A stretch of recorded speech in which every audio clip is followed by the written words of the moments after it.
ॐ श्रीगणपतितालम् विकटोत्कटसुन्दरदन्तिमुखं भुजगेन्द्रसुसर्पगदाभरणम् गजनीलगजेन्द्रगणाधिपतिं प्रणतोऽस्मि विनायकहस्तिमुखम् सुरसुरगणपतिसुन्दरकेशं ऋषिगणपतियज्ञसमानम् भव भव गणपति पद्मशरीरं जय जय गणपति दिव्यनमस्ते गजमुखवक्त्रं गिरिजापुत्रं गणगुणमित्रं गणपतिमीशप्रियं करधृतपरशुं कङ्कणपाणिं कबलितपद्मरुचिं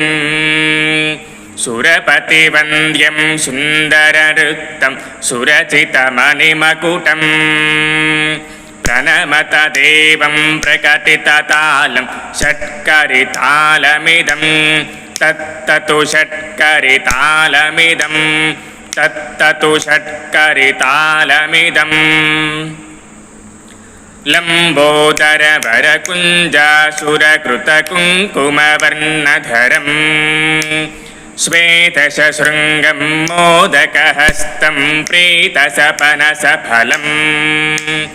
नयनत्रयवरनागविभूषितनानागणपतिदं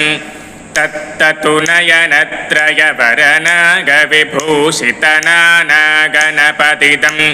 तत्ततु नानागणपतिदं तत्ततु नानागणपतिदम् धवलितजलधर धवलितचन्द्रं फणिमणिकिरणविभूषितखड्गम् तनुविषहरशूलकपालं हर हर शिव शिव गणपतिमभयम् तटतटविगलितमदजलजलधितगणपतिवाक्यमिदम् कटतटविगलितमदजलजलधितगणपतिवाक्यमिदं तत्ततु गणपतिवाक्यमिदं तत्ततु गणपतिवाक्यमिदं तत्ततु गणपतिवाक्यमिदं। जय बोलो गणेश महाराज की जय।